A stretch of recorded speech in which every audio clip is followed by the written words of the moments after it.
हमारे देश के विपक्षी दलों के अंदर आजकल एक नई प्रक्रिया शुरू हो चुकी है।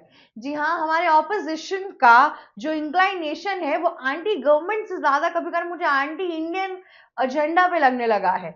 जी हाँ, हम बहुत बार देखते हैं कि कांग्रेस पार्टी के लोग, बाहर से आए हुए लोग जो हमारे देश के अंदर फूट डालने की कोशिश कर रहे हैं, एक प्रोपेगेंडा बनाने की कोशिश कर रहे हैं, उनके समर्थन में बहुत बार दिखते हैं। अभी रिसेंटली जब न्यूयॉर्क के मेयर ज़ोहरान मामदानी ने यहाँ पर बोला कि इंडिया के अंदर उमर खालिद की बेल होनी चाहिए।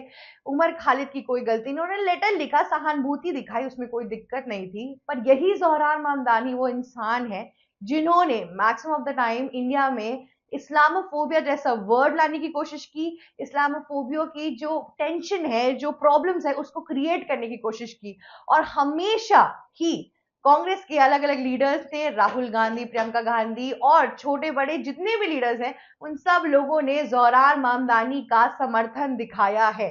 जी हाँ, पर बात ज़ोहरान मामदानी की थी तब तक तो ठीक था, ऑब्वियस सी बात है, सबकी लेफ्टिस्ट आइडियोलॉजी थी और सबने एक दूसरे का समर्थन किया, भले ही बात सच थी या झूठ थी, या देश के हित की थी या नहीं थी। लेकिन अब जब पानी सर से ऊपर जा चुका है, तब एक नया क्लेम सामने आता जा रहा है।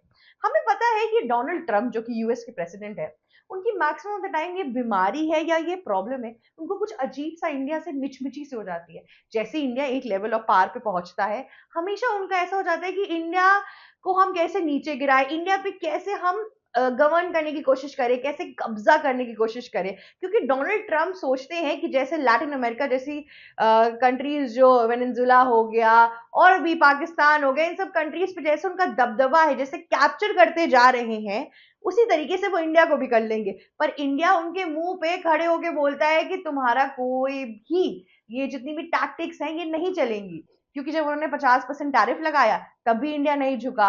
जब उन्होंने बोला कि मुझे ऑपरेशन सिंदूर के सक्सेस में क्रेडिट दो, तब भी इंडिया ने उनको क्रेडिट नहीं दिया। और एक बार नहीं, बार बार उन्होंने यही सेम चीज बोली। इनफैक्ट जब नोबेल पीस अवार्ड जब मिलने वाला था, उसके पहले भी वो यही क्लेम कर रहे थे कि मैंने 6 युद्ध खत्म करवाए हैं, जिसमें से एक युद्ध था इंडिया और पाकिस्तान का। और जबकि हमारी जो मिनिस्ट्री ऑफ एक्सटर्नल अफेयर्स थे, उन्होंने साफ साफ बोला कि इसमें यूएस का कोई भी हाथ नहीं है।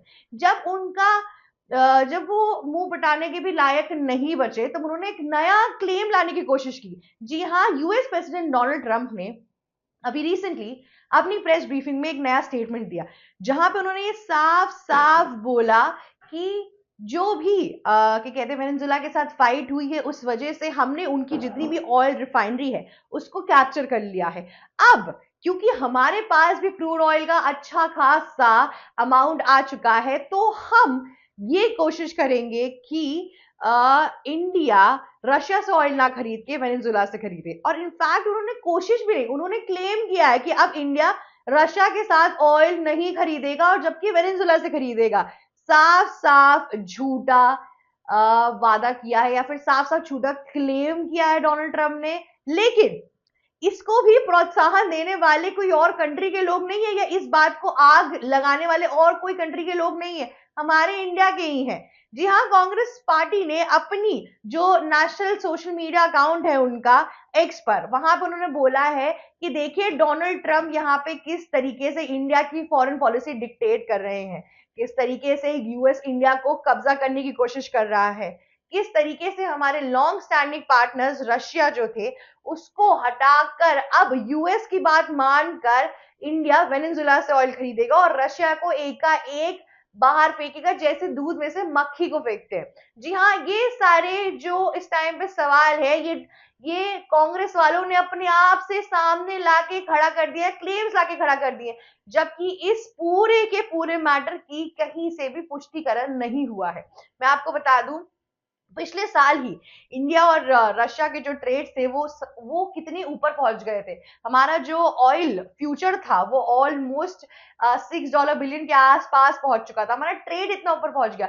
ना ही सिर्फ ऑयल, हम बाकी आर्म्स और टेक्नोलॉजी में भी रशिया से काफी हद तक वेपन, एसेट और टेक्नोलॉजी इंपोर्ट करा रहे थे। इतना ही नहीं, रशिया और इंडिया एक ऐसे बॉन्ड में आ गए, एक भाईचारा में आ गए कि भले ही चाइना और इंडिया के बीच में प्रॉब्लम्स हुई, पर व्लादिमीर पुतिन का जो साथ इंडिया के साथ और मोदी जी के साथ था वो बिल्कुल भी नहीं टूटा। और ऐसी कोई भी न्यूज अभी तक कहीं से भी नहीं आई है। डोनाल्ड ट्रंप ने किस तरीके से ये सवाल उठाए हैं, किस तरीके से क्लेम्स डाले हैं, इसका कोई भी पुष्टिकरण अभी तक नहीं हुआ है। पर सबसे यहाँ पे जो शॉकिंग बात यह है कि कैसे कांग्रेस वाले फैक्ट चेकिंग करते ही नहीं है। जी हाँ, बिहार इलेक्शन के टाइम भी ऐसा ही कुछ हुआ था। आप जरा सा थोड़ा सा फ्लैशबैक में जाइए तो आपको याद होगा कि तेजस्वी यादव ने साफ साफ बोला कि हम बिहार की 1.2 करोड़ पॉपुलेशन को गवर्नमेंट जॉब देंगे। जी हाँ, बिहार के हर एक घर में एक एक इंसान को गवर्नमेंट जॉब मिलेगी, जबकि बिहार की इन टोटल अगर गवर्नमेंट जॉब आप कैलकुलेट करो तो सिर्फ 28 लाख ही थी। उसके अंदर आप 1 करोड़ को गवर्नमेंट जॉब दे ही कैसे देंगे। इतना ही नहीं, वो बोलते हैं कि हमारे जो मीडिया पर्सन हैं, हमारी जो टीम है, उन्होंने फैक्चुअली इस चीजों को करेक्ट किया है और ये पॉसिबल है। और इसकी भी मंजूरी राहुल गांधी, प्रियंका गांधी और सोनिया गांधी, मल्लिकार्जुन खड़गे, इन लोगों ने साफ साफ भरी थी। उसके बावजूद भी ये लोग सामने आते हैं और इतनी उडासिटी के साथ ऐसे स्टेटमेंट्स को स्टेट करते हैं। और इस टाइम भी उन्होंने डोनाल्ड ट्रंप के थ्रू यही करने की कोशिश की। दरअसल पीएम नरेंद्र मोदी का जो वर्चस्व है इथोपिया, ओमान, जॉर्डन, इन सारी ट्रिप्स के बाद काफी ऊपर जा चुका है। अभी खबर ये भी सामने आई कि वेनेजुएला के साथ जो भी यूएस और इन लोगों के बीच में जो भी मसला चल रहा है, उससे इंडिया को काफी प्रॉफिट भी आने वाला है आने वाले टाइम में। इंडिया ने इस टाइम पर वेनेजुएला या इसके खिलाफ कुछ भी नहीं बोला, क्योंकि इंडिया का जो विजन है, पर्सपेक्टिव है, वो लॉन्गर और डिस्टेंट फ्यूचर के लिए इस टाइम पर आ रहा है। तो इस पर भी लोगों ने काफी आशंकाएं जताई थी, पर पीएम नरेंद्र मोदी एक पूरी स्ट्रैटेजी लेकर बैठे हुए थे और उस स्ट्रैटेजी को ये सब नहीं समझ पा रहे थे। अब आई बात डोनाल्ड ट्रंप की। डोनाल्ड ट्रंप ने बस ये सोचा कि किस तरीके से हम इंडिया को फिर से नीचे गिरा सकते हैं। उन्होंने साफ साफ यही सोचा कि हम फिर से कैसे इंडिया को एक और बार मनोड़ने की कोशिश करते हैं, क्योंकि बीते दिनों में जो रशिया और इंडिया के बीच में ट्रेड हुआ है, उससे यूएस और चाइना को काफी हद तक जलन हुई थी। जी हाँ, जो रशिया जो वेपन, जो हाईटेक टेक्नोलॉजी, फाइटर जेट्स जो चाइना में एक्सपोर्ट करता था, बेचता था, वही सेम चीज उन्होंने इंडिया में भी करने का वादा किया। चाइना तो इस बात से ऑलरेडी बहुत परेशान था और खिलसा भी हुआ था। उसी टाइम पे यूएस के साथ भी यही हाल था, क्योंकि यूएस के पास है आम जो जितनी भी ट्रेड मार्केट है आपकी, जिधर वेपन्स मिलते हो, ये सब के उन सब की सुप्रीमेसी है यूएस के पास।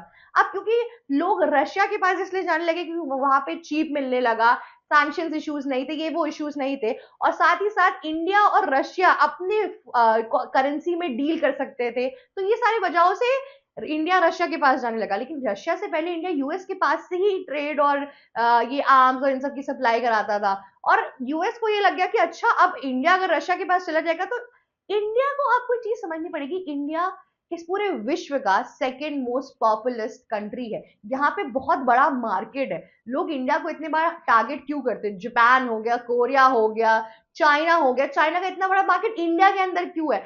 आज तक इतनी, सोचिए, आपको 60 के आसपास चाइनीज एप्स को बैन करने के बावजूद भी आज भी इतनी चाइनीज एप्स और फोन्स हमारे पास इस टाइम पर है, क्योंकि हमारा मार्केट बहुत बड़ा है। और इसी वजह से इस टाइम पर अमेरिका खिलसा पड़ा हुआ है कि अगर इंडिया जितना बड़ा मार्केट हमारे हाथों से छूट गया तो कैसे काम चलेगा।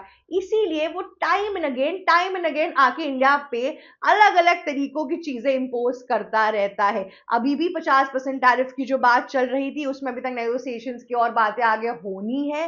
अब देखना बहुत महत्वपूर्ण होगा कि इस पूरे वॉर के बाद से इंडिया का क्या स्टैंड होगा। लेकिन उन सब चीजों से पहले जो हमारे विपक्षी दल है, ये कभी कभी भूल जाते हैं कि पैट्रियोटिज्म नाम की एक चीज होती है, अपने देश के हित के लिए बात करना होता है। ये जरूरी नहीं है कि अगर आप ऑपोजिशन के हैं तो इसका मतलब आप एंटी इंडिया ही चले जाएंगे। क्या आपने कभी देखा है कि जो बिडेन, ओबामा और आपके ये कमला हैरिस ये कभी भी यूएस के खिलाफ बात करते हैं? ये मोस्टली सिर्फ और सिर्फ बात करते हैं डोनाल्ड ट्रंप के पॉलिसीज के खिलाफ। बट यहाँ पे जो कांग्रेस के जितनी भी आसान आ रही है, जितनी भी चीजें आ रही है, मतलब एक नेशनल पार्टी यूएस प्रेसिडेंट के क्लेम्स को सच मान ले रही है, जबकि उसकी कोई पुष्टिकरण नहीं की जा रही है। आपको समझ में आ रहा है कि कांग्रेस पार्टी का जो फ्यूचर है वो कितना डार्क दिख रहा है, और जिन जिन भी राज्यों में कांग्रेस पार्टी है वहां के लोग किस तरीके से चीजों को चला रहे होंगे इस टाइम पर। खैर, रेवंत रेड्डी जैसे सीएम हमें बता ही देते हैं कि एक ऐसे सीएम है जिन्होंने हिंदू भगवान और देवी देवताओं के बारे में इतनी उपशब्दों का इस्तेमाल किया, उसके बावजूद भी वो सीएम की पोजीशन पे है, उन्होंने कभी माफी मांगना भी जरूरी नहीं समझी। तो हम समझ सकते हैं कि कैसे लोग हैं। दूसरी ओर हमारे पास तेजस्वी प्रताप यादव जैसे भी लोग हैं, तो जो हवा में तीर छोड़ते रहते हैं, फेंकते रहते हैं और जनता को उल्लू बनाते रहते हैं। उसके बावजूद भी ये लोग कांग्रेस में एग्जिस्ट करते हैं, उन्होंने कभी भी माफी नहीं मांगी है। तो आप समझ सकते हैं कि इनके पास किस प्रकार के लोग इस टाइम पे एग्जिस्ट कर रहे हैं।